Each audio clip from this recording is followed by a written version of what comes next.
Hi, everybody. This is John Murphy at Murtech.com with your daily news update. Okay, here we are on April the 19th in the year of our Lord 2026. And guess what? I've got a lot of great information for you. So let's go ahead, jump over here to Murtech on Rumble. This is my live stream, episode 1892. Let's go ahead and click on that. Let me pause this. And hi, Debbie BS. Nice to see you joined us. Let me jump down here and click the Show More button. We have information from Andrew Klavan, Dr. Steve Turley, USA Watchdog with Greg Hunter and Steve Quayle, and X22 report. But before we get into that, I want to slide down here and give some shout outs here to Sprites, just started following my channel. Cowboy Ken just started following my channel. Be Happy 2 just started following my channel. So thank you very much for following my channel. I greatly appreciate that. I hope you're tuned in and I hope you enjoy the content. Okay, Debbie BS reposted my episode 1891. Uncloudy, Debbie BS, and Cottonball 31 commented on my episode 1891. Jennery Mary, commented on my episode 672B. Debbie BS commented on my extra 673C. Debbie BS commented on my extra 674A and 674B. And Cottonball and Debbie BS commented on my extra 674C. So thank you very much, folks, for reposting my videos and your comments. I enjoy reading your feedback, and I certainly appreciate your support. So let me go ahead and give this a thumbs up. There we go. And if you could give me a thumbs up right down here below the video you're watching, if you could scroll down and poke it or click it with your mouse, that would be great. Okay, Andrew Klavan, Dumb, Dumber, and Progressive. Episode 1275. Now we're going to go ahead and play his uh, monologue, and then we're going to jump up here to the 7 minute and 34-second mark. So here we go. Please enjoy. Eric Swalwell has ended his campaign for California governor and resigned from Congress, saying he wants to spend more time with his family, a drunken staffer, and the woman he has imprisoned in the oubliette in his basement. Swalwell made his decision after several women accused him of doing what everyone knew he was doing, but no one said he was doing, until it turned out his crappy gubernatorial campaign might get a Republican elected in California. Swalwell said the charges that he pestered, assaulted, and even raped women were as untrue as the charges Swalwell himself leveled against Brett Kavanaugh, if you didn't count all the women Swalwell pestered, assaulted, and raped. In a statement Swalwell issued while simultaneously attempting to keep a straight face, the former congressman said, quote, "I want to declare categorically that I never had non-consensual sex with a Chinese spy. And when I did have sex with a Chinese spy, I not only had her consent, but the consent of the entire Chinese Communist Party. Even then, I never once shared with her any of the classified information I was privy to on the House Intelligence Committee, except a few times when I might have shouted out the occasional tidbit in the throes of ecstasy, which could have happened to anyone because the Chinese teach their spies to do such amazing, amazing stuff in the sack. As for the other women I forced myself on, those assaults were totally consensual. And sure, some of those babes might have been drunk at the time, but it's not my fault they can't hold their roofies." Unquote.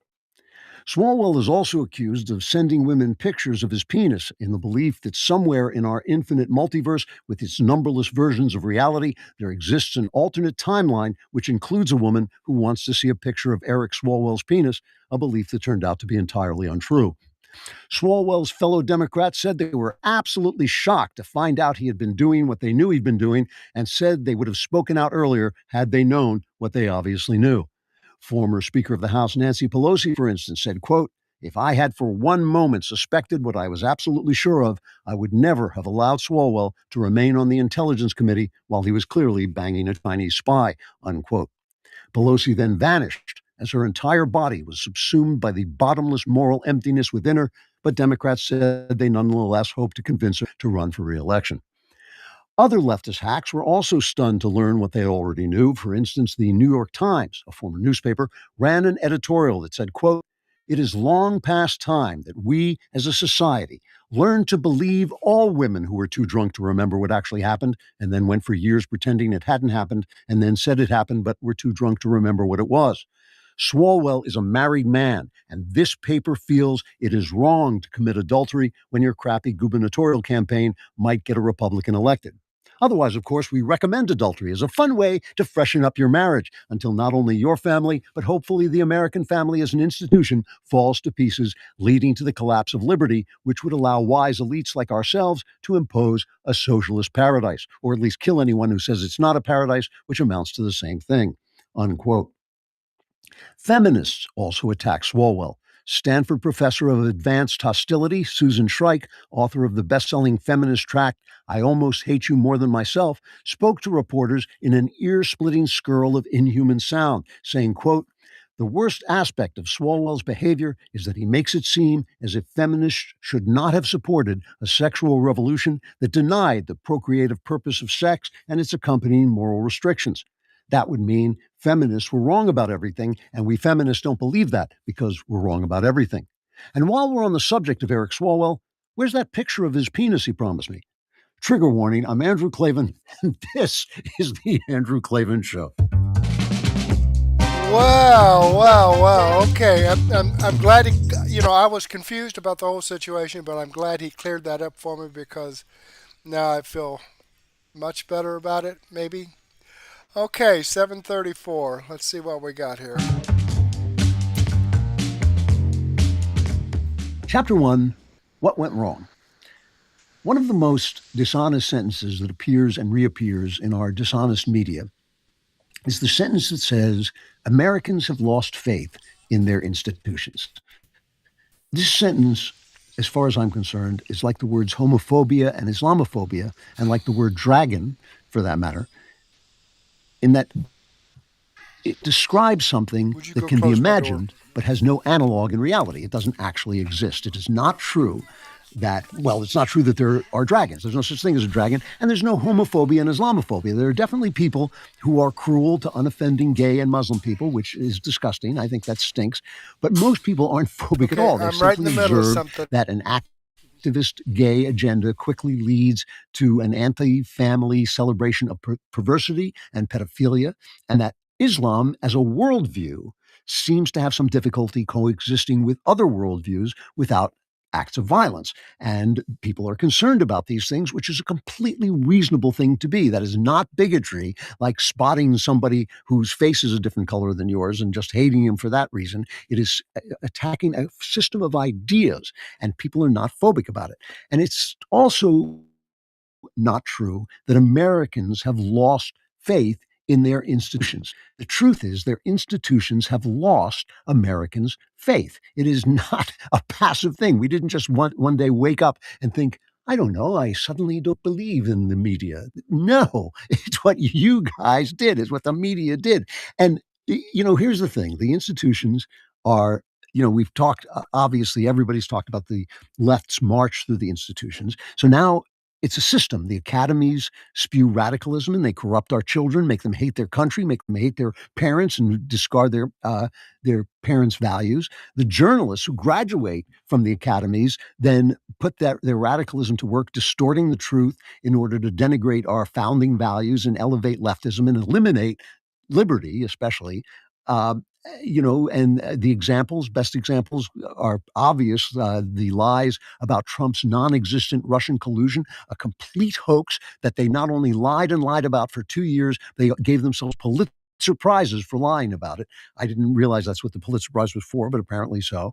Their censorious and dishonest reporting on COVID, where people were knocked off platforms and condemned and screamed at and yelled at for saying we don't need to wear masks, which we didn't, we don't have to take the vaccine, which most people didn't, that we should keep our churches open, that we should keep our economy open. Trump actually himself, floated that idea and was immediately shouted down. This was a conspiracy of lies that the media committed with the help of the left, which is basically just saying the same thing. The media is virtually the communication arm of the left. And they're inciting and counterfactual reporting on the death of George Floyd, which was intended to encourage rage and violence, and it did. George Floyd was a lowlife, and whether he died in custody because of the way he was arrested or not, it certainly was not an act of murder. And the police do not kill more black people, even percentage wise, than they do whites. They run into more black crime because there is more black crime percentage wise. So I have to say, I have to add this, and it sounds egotistical, and maybe it is. But I sometimes joke that this show gives you tomorrow's news today. And the truth is, I have puzzled over this because I think it's true. I have been right about things, not just often, but earlier than a lot of other outlets. And I always sit around and say, why is this true when basically I'm a detective story writer? I'm not a political expert. I write detective stories. That's been my life. Now, the last time I said this to my son, he had a few drinks and he said, "That's a lot of crap." He didn't say it quite that politely, actually, but he said I was full of it. And so maybe I'm a very observant detective story writer, but still, there should be a lot of experts who are getting things right more often than I am, and there aren't. And that's not to say there aren't great people. I mean, Victor Davis Hanson, leaving the Daily Wire out of it, Victor Davis Hanson has been amazing during the Trump years. But our expert class on both the left and the right has gone bad in some ways. And I find this very dispiriting for someone with high spirits. But I'll tell you why I think it's happened. There's a story this week from Yale. This is the report about it in the Wall Street Journal. It says last spring, Yale University President Marie McInnes asked a group of faculty to examine why Americans were losing confidence in higher education. And again, Americans are not losing confidence in higher education. Higher education has lost their confidence. All right, so he wanted this report and he wanted remedies to restore that confidence, which at least he understood had come from him, not from the people. Their much anticipated findings, released Wednesday, call for changes to address everything from perceived political bias among faculty to opaque admission standards and crushing student debt. Perceived political bias. I mean, how are they going to get at the truth if they can't even speak the truth? And of course, this is the journal reporting, so it's the journal not speaking the truth, but perceived political bias. Even in the story, it points out that registered Democrats outnumber Republicans 36-1 across top schools within Yale. And you can bet your bottom dollar that the percentage is way, way higher in the liberal arts, where culture is formed and the culture makers are formed and culture receivers are formed. And it's not just Democrats, it's radical leftists. Now, this not only means that our expert class is corrupted by leftism, but I mean is what they call in the UK the chattering classes, the people who talk, the people who make culture, the people who teach, the people who write, the people who report the news. It also means, this doesn't mean that just that the left are corrupted. It also means that conservative intellectuals are put in danger of corruption by their own interests, right? Conservative intellectuals can't depend on independent tenured positions at excellent universities, can say whatever they have here, and they're within a friendly environment. A leftist university professor with tenure can say anything he wants because he's not going to get caught because he agrees with everybody around him and he has tenure, right? But conservatives have to make a living and they have to please you, the audience, or the donors at the think tanks where they work. And both of those things are constraining and make them say things that they might not always believe. It means that if you want to please your audience, you get audience capture. If you want to please the donors, you get donor capture. There are things you can't say. And that means that people who get big numbers by peddling slop and, true moral and factual slop, and yes, I'm referring to Tucker Carlson and Candace, they have a truly distorting the fact on right-wing expertise, because a lot of people see that audience and they may not want to join in and say the horrific things that these people are saying, but they don't want to lose the audience that wants to hear those things, so they won't speak up against them and they won't deny the things those people are saying until they find out which way the wind is blowing. And I think that that's corrupting to the right. And look, I've said this a million times, and obviously I'm partly joking, but this is the reason this show is different, because I don't do that because I'm on a mission from God. And that mission, and it's a specific mission. It's not just any mission. I don't call balls and strikes. I am on one side, but I try to be honest speaking from that side. And that mission is to defend the founding of this country. And first and foremost, those institutions and practices, from the Bill of Rights to mom and dad marriage, that support the freedom of the individual. The freedom of the individual. That is what the Constitution is for. And it thwarts those powers. I want to support the things that thwart the powers that think they can run us better than we run ourselves, which is the entire left at this point. So Clarence Thomas, God love him, recently made some remarks at the University of Texas in Austin. And I'll play you a little bit of what he said, and then I'm going to read it because I edited it for space, because I don't want to go on forever. But he's talking about the Constitution as being the means of government, but the declaration that announces the ends of government, the purposes of government. And here's a brief clip of his talk as cut 5. The Declaration is, in fact, along with the Gospels, one of the greatest anti-slavery documents in the history of Western civilization. It did not establish a form of government. That was the work of the Constitution that followed, but it stated the purpose of government. The Declaration made it clear, in clear prose, that the purpose of government is to protect our God-given unalienable rights, rights that all individuals equally possess. Now, this is basically he's channeling Abraham Lincoln here. That's Abraham Lincoln's view of the Declaration, that it was the outline, the purpose of the Constitution. What the Constitution was trying to achieve is not stated in the Constitution. That's just the framework. It's stated in the Declaration. I once said that to Alan Dershowitz, and because Dershowitz doesn't want to believe in God, which is where our rights come from, he said Lincoln was wrong. And I thought, yeah, you shouldn't say that too easily, because Lincoln was rarely wrong. But it is true. You cannot. One of the reasons that God is so important to our conversations is the reasoning behind the Constitution. And here's what Thomas goes on to say. This is cut 6. We do not derive our rights from our government. The primacy of our rights in relation to our government is crucial in reconciling the immortal words of the Declaration with our Constitution and our history. None of our rights come from the government.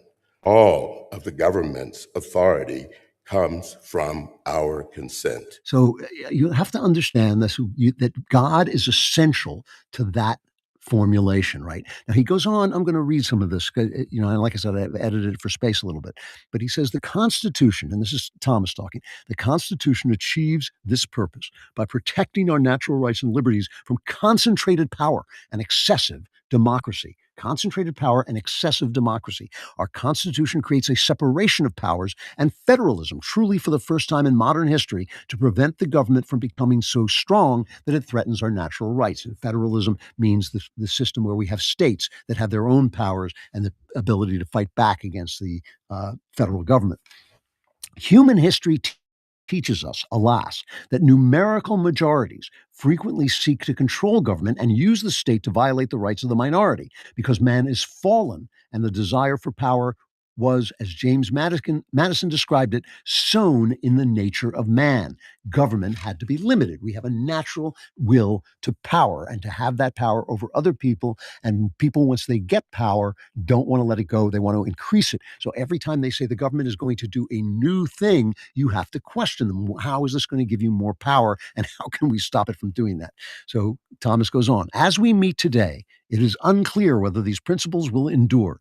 At the beginning of the 20th century, a new set of first principles of government was introduced into the American mainstream. Now, that's the system that he's talking about is progressivism. This is what it was called from the beginning, and one of its most powerful early proponents was President Woodrow Wilson. Now, listen carefully to what Thomas said about Woodrow Wilson, because this is a guy that intellectuals loved until recently, when it was forced on their consciousness that he was a flaming anti-black racist. But we'll only get to that. Here's what he had to say. Again, this is Justice Thomas. Progressivism was not native to America. Wilson and the progressives candidly admitted that they took it from Otto von Bismarck's Germany, whose state-centric society they admired. The state was at the center. It had all the power rather than the people. Wilson called Germany's system of relatively unimpeded state power, quote, nearly perfected, unquote. Wilson described America as slow to see the superiority of the European system. To Wilson, the inalienable rights of the individual were, quote, a lot of nonsense, unquote. As the President of the United States thought that one of the heroes of the left. Wilson redefined liberty so that liberty no longer preceded the government as a gift from God, but was to be enjoyed at the grace of the government. Wilson proposed that the people be ruled by administrators who use them as quote-unquote tools. He aspired to be like Germany, where the people, he said admiringly, were, quote, docile and acquiescent. You know, we remember this from Barack Obama saying, I wish I could shut the door and get together with the experts and solve these problems. You know, if there's one group of people you do not want solving your problems, it's experts. You can solve your problems yourself if you are willing to take the risks of freedom, which means your failure is your failure and not paid for by me. Okay, I'm going to go ahead and pause this here, and I will include this in my daily news wrap-up so you can see the rest of it. I'm like 22 minutes into this 1 hour and 8-minute video. Let me click on the Rumble link here. Night, sweetie. Yeah, don't let the bugs bite you either. Okay, don't let the bed bugs bite. All right, sorry about that. Okay, here we are with Andrew Klavan, the video I just shared with you. I'm following his channel, giving him a thumbs up. I hope you do the same thing for me. Okay, let's jump back here and slide down. Let me close this out, the live chat. Slide down here and see what we've got from Dr. Steve Turley. Trump just exposed the Pope's deleted tweets. Very interesting. Let's see what that's all about. Hey, gang, it's me, Dr. Steve, your patron. Let me back it up here to the beginning. When here we go. He thought his deleted tweets were gone. He thought his old social media account, you know, the one full of anti-Trump, anti-Vance, anti-America First posts, had vanished the moment white smoke rose over the Sistine Chapel. But here's the thing about the internet. Nothing disappears. The internet's forever. And now the first American Pope in the history of the Catholic Church is in an all-out political war with the American president. And that's just where it begins. Make sure you stick with me to the very end of this video, because I'm going to show you not only how this Pope walked into this fight, but why his own ancient walls are the greatest argument against everything he's preaching. Hey, gang, it's me, Dr. Steve, your patron professor, here to help you make sense of the madness with breaking news and analysis you're not going to get anywhere else. So you know what to do. Make sure to smack that bell and subscribe button. All right, so Pope Leo XIV, born Robert Francis Prevost in Chicago, Illinois, had a Twitter account under the handle @Dr. Prevost, or I guess Dr. Prevost. That account, which was deleted the day after he was elected Pope on May 8th of last year, had been used repeatedly to reshare articles that blatantly attacked the Trump administration's immigration policies and attacked J.D. Vance's Roman Catholic theology directly. We're not talking about private letters here. These were public retweets, public endorsements, retweeted articles with headlines like, J.D. Vance is wrong. Jesus doesn't ask us to rank our love for others, and a number of similar, often very politically left-wing articles. And this week, Trump found them. He reshared them on Truth Social and wrote, not good. Then over the next 72 hours, he called the Pope weak on crime, terrible for foreign policy, and claimed that the Pope had been chosen as an American specifically to try to handle Donald Trump. The Pope, flying to Algiers, responded with this. What did you think? He said that you were terrible foreign policy, you have fear of the Trump administration. I have no fear that neither the Trump administration nor speaking out loudly about the message of the gospel. And that's what I believe. I am called to do what the church is called to do. We're not politicians. We're not looking to make foreign policies falsehood with the same perspective that he might understand it. But I do believe that the message of the gospel, blessed are the peacemakers, is the message that the Lord needs to hear. Thank you very much for clarifying. Now, to be rather blunt here, that was simply not genuine, what he just said there. Again, in all due respect, his claim that he's not political was radically contradicted by what he did mere days before when he met with Obama's right-hand man, David Axelrod, personally. This is Obama's chief political strategist from both 2008-2012 campaigns. Axelrod met privately with Pope Leo at the Vatican just days before Leo would say that he's not political. What the heck is he meeting with David Axelrod for? And it just so happens that just days after that meeting with Obama's right-hand man, who, keep in mind, remember, is also from Chicago, just days after meeting with Obama's right-hand man, the Pope suddenly publicly torches Trump and criticizes him over the war with Iran?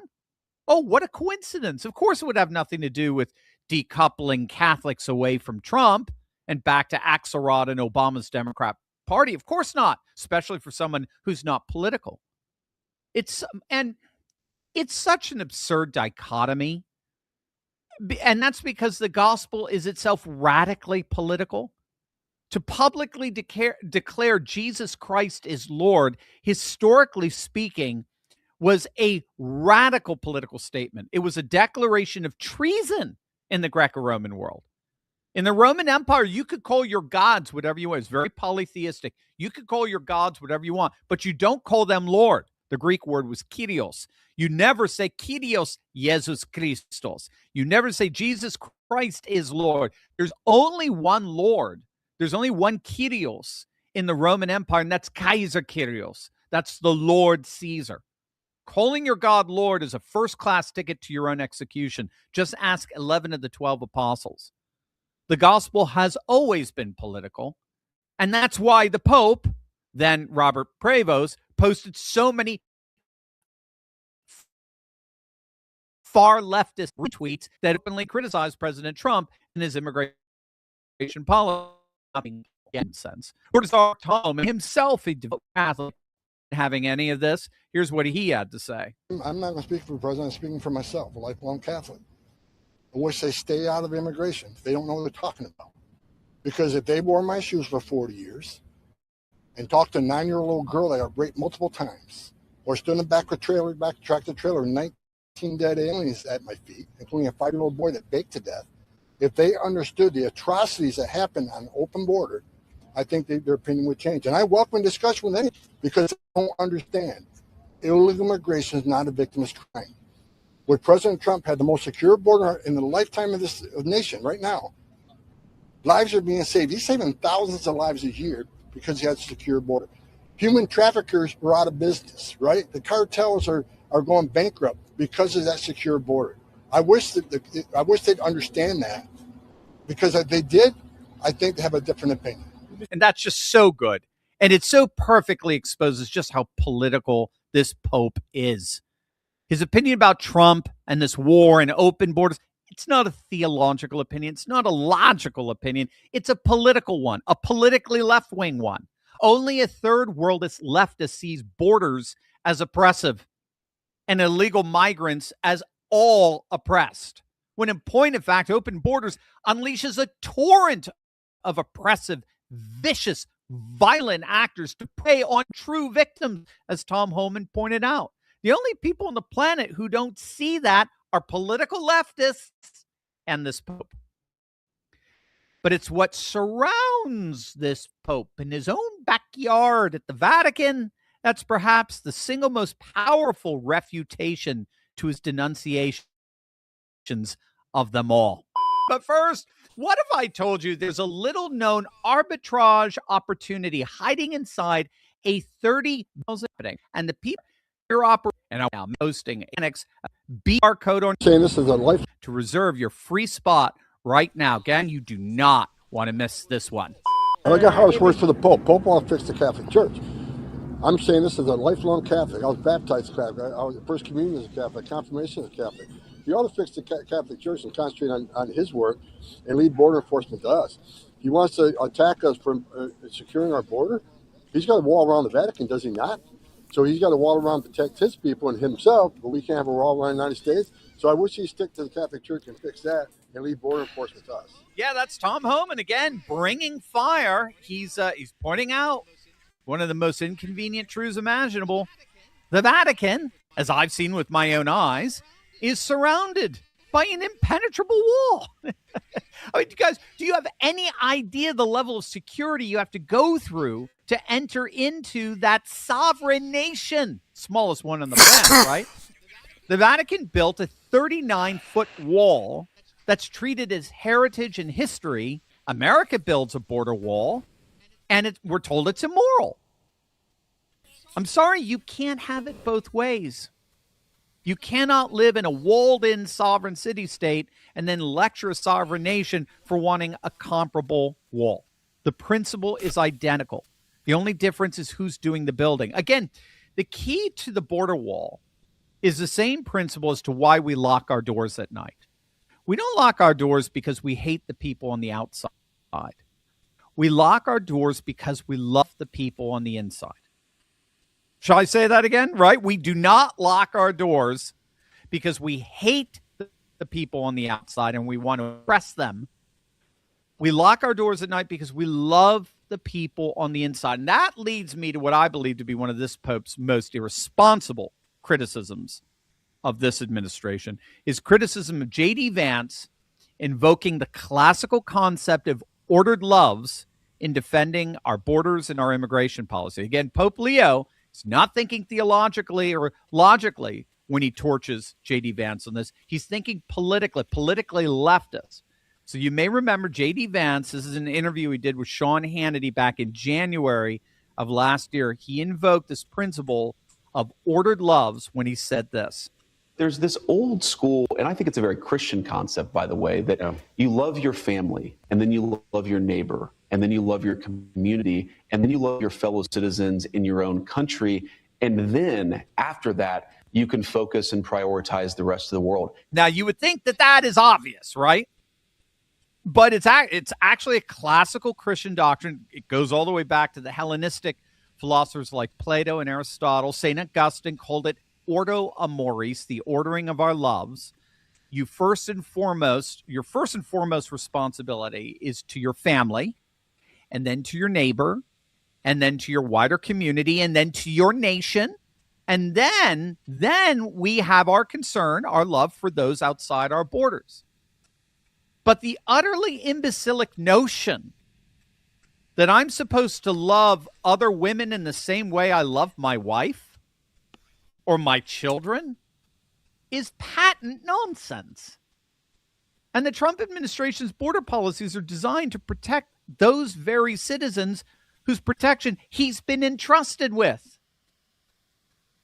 Trump has been entrusted to protect the people inside the borders of the United States, not the people inside the borders of Guatemala. Their government has been entrusted with that. That doesn't mean we don't love them. That doesn't mean we don't care for them. But again, only a third worldist who sees enforced borders as a sign of oppression could possibly have an issue with that. And unfortunately, that's our current Pope, whose public policy advocacies appear to be drenched in progressive realism. And of course, this has been a problem in Catholicism now for decades. Liberal modernity has absolutely infested the Catholic Church all the way up to the highest levels, especially the papacy, where political pronouncements are routinely couched in cultural Marxist terms. You'll notice this Pope never calls out the NGOs who actually profit off of open borders. He never calls out George Soros or the havoc that's been unleashed by far-left activists disguised as judges who've allowed murderous thugs back in the streets to prey on innocent victims, often murdering them. The Vatican will never criticize the CCP. They'll never criticize Islamic regimes or anything like that. In fact, Pope Leo has had more to say, more criticism towards Donald Trump than he has for the current Iranian regime. Why? In the end, it's because they're progressive realists. The Vatican largely believes that the liberal modernists won the day, so the only political opinions that matter are the ones couched in leftist terms. It's very, very sad, and it totally misreads the civilizational moment that is at hand that we're living in. Bottom line, until this Pope can explain why the Vatican's wall is holy, but all other walls of sovereign nations that they want to build are immoral, the rest of us are going to keep asking that question because the walls are still standing, and so are we. All right. Great information. Great analogy. Let me click over here on the Rumble link and show you that this video does come from Dr. Steve Turley. This is a video I shared with you. I'm sharing his information. I'm giving him a thumbs up. I hope you do the same thing for me. Okay, let's jump back here and see what USA Watchdog, the real alien disclosure. Now, I've been listening to Steve Quayle for probably 20, 25 years, and he's always been talking about aliens from outer space, not illegal aliens from other countries, but aliens from outer space. And he's done a lot of research on it. And this is something that's, been coming up here recently. So let's get his take on it. Greg Hunter and Stephen Quayle. I'm Greg Hunter. Welcome to USA Watchdog. You've heard a lot about alien disclosure. I know it sounds absolutely bizarre that you have Congressman Tim Burchett out talking about, Burchett warns public about government's alien secrets. He's been on TV shows like a Fox News talking about, here we are again, Congressman Burchett, UFO files will keep you up at night. This is Will Kane on Fox. Nothing wrong with Will Kane, nothing wrong with that. I'm just saying that they're out on mainstream line legacy media talking about this. Here's another headline. Trump's UFO disclosure takes a step forward as world waits with bated breath. My next guest has been talking about this for years. And actually, I remember when the first time he talked to me about this, he said, they're going to come out with this alien disclosure and tell you that Jesus didn't make us, Jehovah didn't make us. Oh, no. No, the aliens made us. You know what? I looked up that. When's the first time that I have that recorded? Because this is way ahead of the curve. If people who first saw this went, oh, come on. And here we are. And now we have Steve Quayle, the big lie. Aliens are our saviors and not Jesus. And take a look at the date here. This is the 30th, right here, the 30th of June, 2019. He actually said that way earlier to me, and also he's been on record saying it way earlier now with Tim Burchett and all this, this alien disclosure. Well, what's the real alien disclosure? Yes, that's why I decided to bring Steve Quayle on, who has done glyph projects, he's done artifact digs, he's written books about this. This is the real guy who's going to tell us about what the real alien disclosure is. Steve Quayle, thanks for joining us today on USAWatchdog.com. Thank you, Greg. Well, what we're seeing, in my opinion, and I'll lay the evidence out, is a controlled narrative to take away from the evil spiritual realm of the aliens created us, and they're coming to save us from ourselves. And ladies and gentlemen, what we're watching right now is the selected and manipulated release of certain images so that people can claim, well, that's all there is. It's not true. Now, I've been at this for 35 years, writing books, in the last 10 years, making films, but researching ancient history. And the ancient history, there are so many obvious references and cave drawings in the desert Southwest, in picture rocks, literally of alien creatures. So what is problematic to me is like they're making this a big deal. Are there really aliens? Well, I can tell you this from all of the ancient history. The oldest poetic narrative in the world is the Gilgamesh epic. You know, how would you like to name your kid that? I don't recommend it. Gilgamesh. And Gilgamesh was historically recorded as being 2/3 fallen angel, or the gods that came from heaven to earth. That not the God, that not God's holy angels, but these are the rebel angels that in the book of Enoch. The book of Enoch is the if you will, the tell-all of all of the different fallen angels and what they taught mankind to do. So I'm fast forwarding right now to you and telling you point blank, what is critical is people understand that there are treaties that were made with the aliens. It wasn't just Dwight D. Eisenhower. It wasn't just Harry Truman.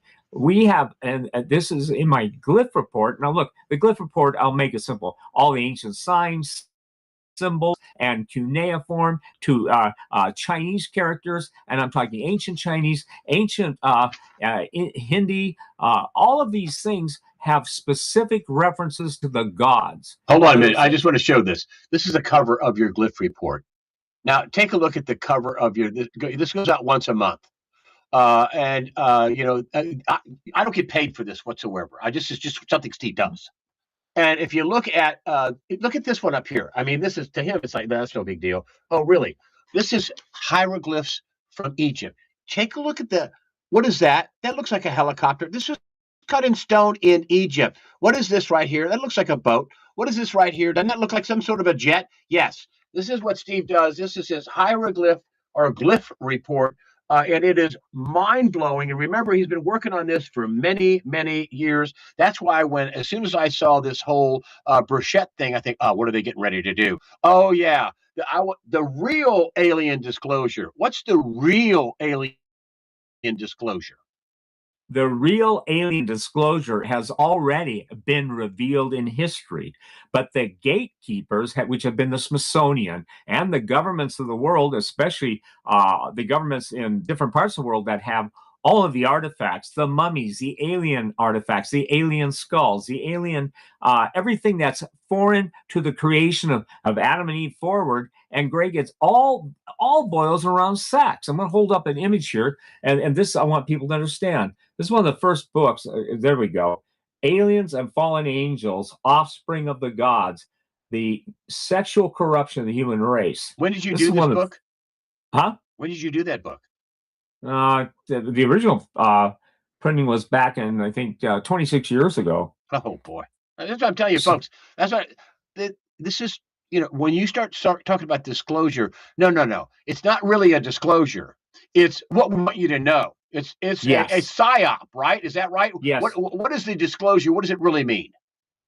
Well, what it means is that I'm going to call it a captive audience that has been kept from the truth of history, the revisionist historians, and it all actually goes back to the fact that the mystical and the mystical societies have taken the myths and legends and they've exploited them. When you're brought into the different realms of the occult, you're giving special knowledge. Well, God's never operated in the hidden realm, but what we see now, and what I think people are going to have to prepare themselves for, is that there are people saying, well, this will destroy Christianity. That was the RAND Corporation, a think tank. It's not going to destroy Christianity, but they're going to do a full court press. That they are the governments of the world that are already globalists and they are Luciferians. So they're going to do full court press to destroy Christianity. I mean, to tell you that it's not true. Explain. Well, first of all, sorry, I needed some water. I'm on both afterburners right now. The desire of humanity to basically cast off what they believe are the constraints that God placed on human beings. In Second Psalm, we will not have this man, Jesus, rule over us. Now, look at how Jesus is now in the headlines, but boy, you can't find his name for a time period about maybe 10 years the way it is now. So what I'm trying to share, and I will, Greg, I've asked Greg to share some images from the Glyph report. Wait, before we go on, you Yep. brought this up. We will not have Jesus rule over us. That's biblical. That's another thing you're an expert in. You're pretty much a bona fide expert in the Bible. We will not have Jesus rule over us. Talked about that. This is what the evil dark side is saying. We're not going to have. Right. I mean, Revelation is all about Jesus coming back and ruling for 1,000 years. But Well, tell me about what the dark side is saying about Jesus not ruling over us. Go ahead. Lucifer has wanted one thing since he was kicked out of heaven, and a third of the angels. Now, look, I'm not talking about Christmas tree cherubs. I'm talking about some of the most powerful human-like, but they're not human. They're angelic beings that, for instance, one, they refer to in the Old Testament, angel of the Lord, killed 185,000 of Sennacherib. That's one of the Syrian rulers, I believe, and in one day. So what we're talking about is war, spiritual warfare. Now, I've heard that. Wait, what does Lucifer, the one thing Lucifer want? What does he want? He wants worship, and he wants a total destruction of humanity. How I can tell you that right out is because Jesus said, and it's in the scripture, if God didn't shorten the days for the elect's sake. Now, I want to talk about who the elect of God are. Wait, guys, to finish that thought. If God didn't, if Jesus, I say this all the time, for the sake of the elected days, if there would be no flesh left if the days were not shortened. So for the sake of the elect, the days shall be shortened. That's what you're talking about? Explain. Yes, and I'll explain. The humanity that God created, and I am probably one of the guys that knows, and this is important, there's a time period before the creation of Adam and Eve, that's called pre-Adamic, or the old earth. But from the time of God created Adam and Eve forward, the devil has been trying to destroy the thing he hates more in the whole universe. You know what that is?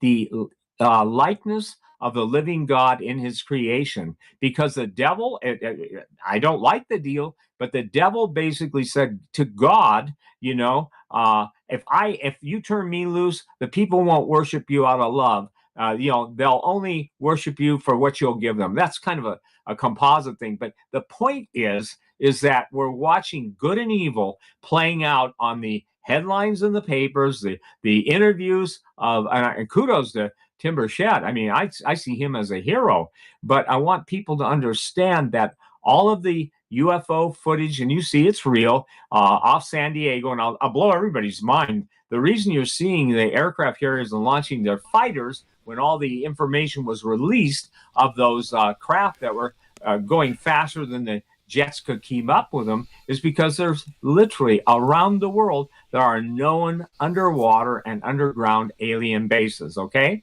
And so people think, oh, that just is so far out. No, what's far out is that now the headlines of the day are, we're going to release what we know about the aliens. The aliens have visited the Earth. Have I'm just quoting some of them. Have live aliens already visited the Earth? Yeah. And my answer to those people is, good night. Do you not know history? Okay, I'm going to go ahead and pause that there. I'm only 11 minutes into this 1 hour and 6 minute video, but I will include this in my daily news wrap up. I mean, Steve Quayle, he goes on and on and on, and he's just chock full of information, and this seems to be the some of the information that's out today, so I thought I'd go ahead and share this. Let me go ahead and click on the Rumble link and show you that this video does come from Greg Hunter's USA Watchdog. I've given him a thumbs up. I hope you do the same thing for me. All right, let's jump back here. I want to get to X22 report with Mr. and Mrs. X. The D Party is being exposed. They are party of lies. Yes.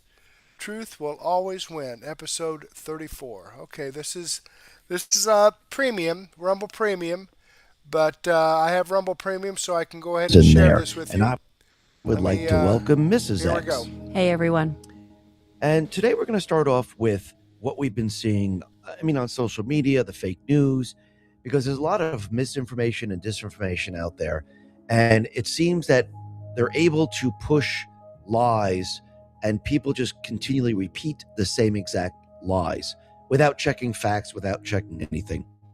And what's very interesting is that Mark Twain he put out, he had a quote that said, "A lie can travel halfway around the world, while the truth is putting on its shoes." So yes, lies travel very, very quickly. And as soon as the fake news comes out with a lie, or somebody believes something, easy to accept, and you think it's true. And then time goes up, people start to realize that what was out there is completely and utterly fake. It's almost like the Russian collusion lie, or the impeachment lie, or the indictment lie against Trump. Well, it's kind of scary that people aren't, trying to verify their facts, and not even just the mainstream news media, but I feel like sometimes even, influencers or whatever, because they want the likes, they want the clicks, and they're like, oh, breaking, because they just heard something, but no one verifies. They just want to be the first one out there. Like, guess what I heard?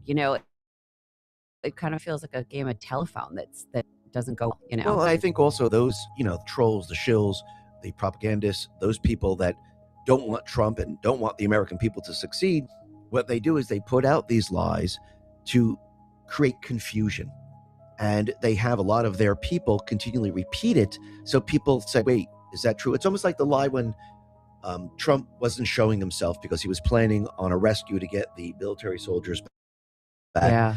And all of a sudden, people started to repeat the lie that he was rushed to Walter Reed. He was in the hospital. He's dying. He's not going to make it. Well, they were even showing pictures and footage. Meanwhile, it was footage from when he was shot in the ear in Butler. Like, they weren't even using up-to-date footage, but pretending that it was up-to-date footage to purposely mislead everybody. And I can see people were sending me videos going, oh my God, is this true?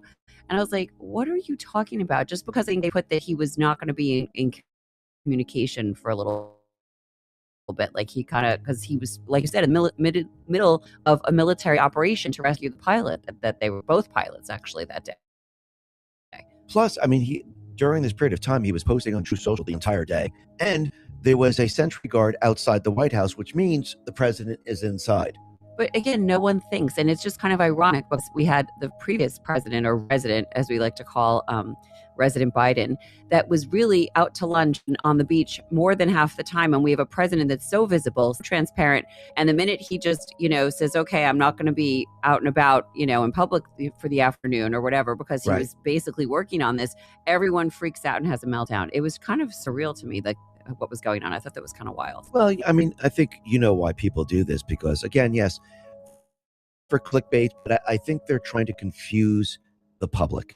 And I think that's the main objective now, because you have to remember the security clearance for all the individuals that are part of the deep state, they've been removed. So if you don't have the security clearance and you don't have actual information coming out of the ODNI, coming out of the CIA, coming out of the FBI, what's your other game plan? I think your game plan then is to create fake stories. I mean, the fake news has been doing it. They're just creating things and making things up and just putting it out there to confuse the public. Then you have those people on social media. They do the same exact thing to confuse the public, because this is all they have left. All they have left is to try to convince people of their fake information, to try to divide, to try to, they want you to question everything, question what Trump is doing. And I think this is going to get a lot worse as we get closer and closer to the midterms.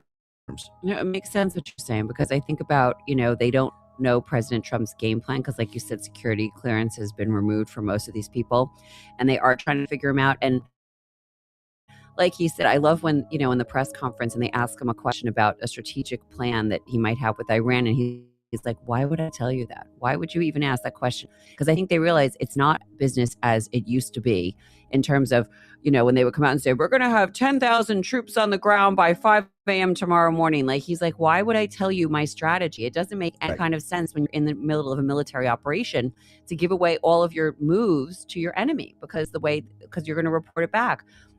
I mean, even Tucker was trying to pretend he had inside information, because he would go there and was calling the president and, thinking he was giving the inside track. And then even that disgruntled employee, what was that name of that guy that ended up leaving, and he was claiming that he had inside scoop and whatever, but you knew that the minute he gets fired, he goes on to Tucker, what what that means. Like, you're already going down that path where, you deliberately want to misguide people and think you have some inside information that you're walking out the door with. And I'm like, do you really think the Trump administration at this point everything they've been through, the first go round, and then during that 4 years in between, when he wasn't sitting in the White House, and then now he's back in the White House. Do you really think he has no clue that you're going to try to sabotage and try to use these leaks of information, and you're really going to give this information to these people that have proven themselves not to be a patriot? Yeah, the individual is Joe Kent. Thank you. That is the person that ran right to Tucker and all that stuff. And Trump has been calling out Tucker and Candace and Meghan and the rest, because again, you could see that something's going on. And again, they're connected to, I think it's called Red State, where Fox created a new company and took the people from Fox and put them on this company to make you follow the podcasters. And this way they can come out and attack Trump. So this is actually a kind of coordinated effort. Yeah. And they did this on purpose. And those people that think they're not watching Fox, well, you're still watching the same fake news media once again. And they just, created a different company and hired all these people and made you think that, oh, look, they're all independent. They're all doing what they want to do. And they're really controlled still. Yeah. They're still doing exactly what the fake news wants to do. I just think they were like strategic about it, in the sense of, initially you thought, oh yeah, wow, they're going off on their own, and you were following it. And then as time was going on, you were just like, wait a minute, this message is getting, a little bit more confusing, and like, you're not for President Trump the way you were making it out to be, and you're not into that. I mean, Tucker is like a 180 for me. It's kind of shocking. I mean, Megyn Kelly, I'm not surprised. To me, she was always a flip-flopper. I never understood her. She just turned it around. Like, it didn't make any sense to me. And Candace is another whole, I don't even want to get into that. That's just, wow. That's all I have to say we about talked that. about that before. A little bit. But it's just, it's not even worth talking about, because I feel like it's so off the rails that I can't. I mean, poor Erica Kirk, she couldn't even go to her event the other day because her security team couldn't guarantee her safety. I mean, imagine this poor widow, she has 2 little children that she's dealing with all the aftermath of this, running TPUSA, and she can't even go to the next event because her security team says, you know what, we can't guarantee your safety. And I just feel like that's a horrible thing. I say prayers for her and her children, because that's a lot. I mean, she's continually attacked. I mean, Candace just will not let up. She'll just keep coming after her. Yeah. Which is crazy.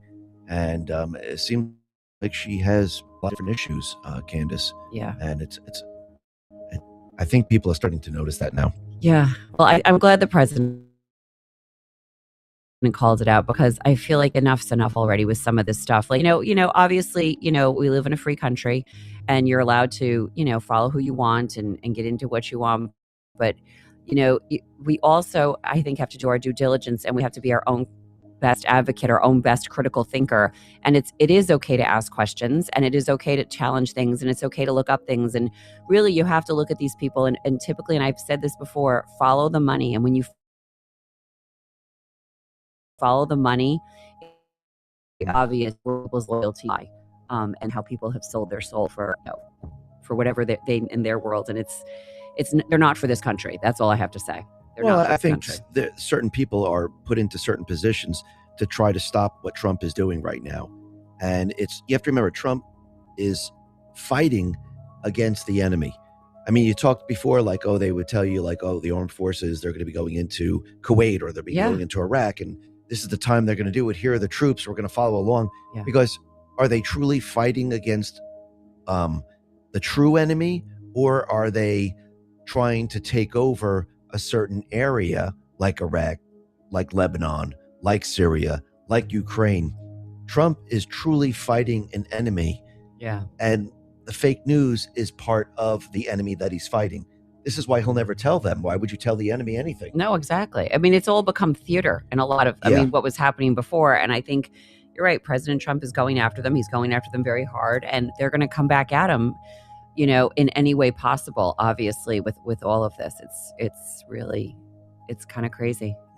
I mean, and if you look at what is happening out in Iran, you could see that out in Iran, the allies that we thought were allies, they're turning out not to be allies. Yeah. And they're working against the president because, again, he's not part of that criminal syndicate system. He's an outsider.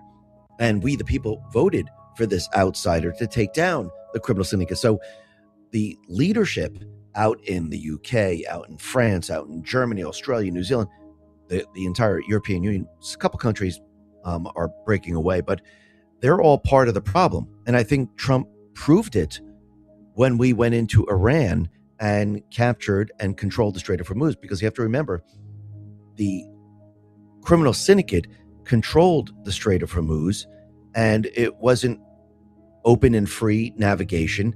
It was controlled by the proxy army in Iran. Trump now has freed that and is allowing for free navigation.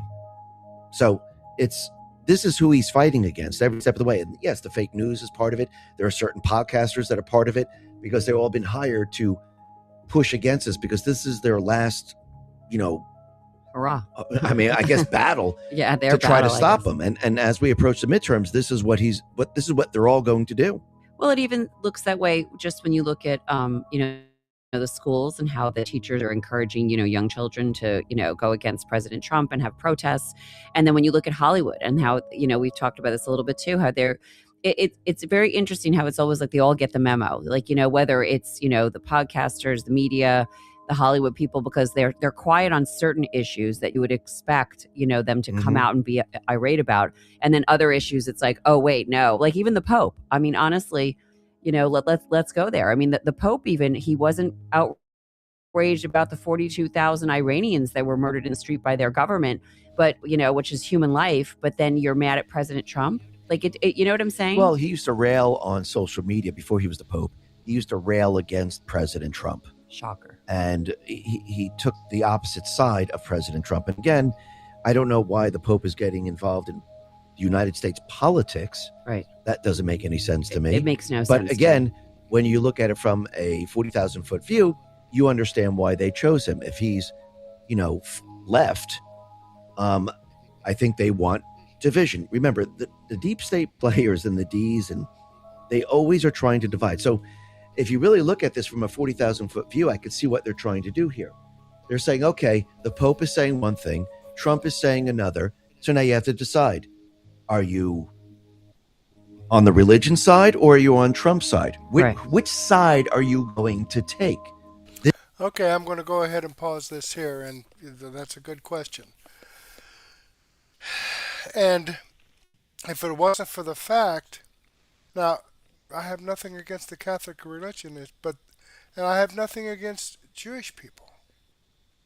But the leadership, I have some questions about. Okay? I have some questions about the leadership in Israel. Nothing against the Jewish people.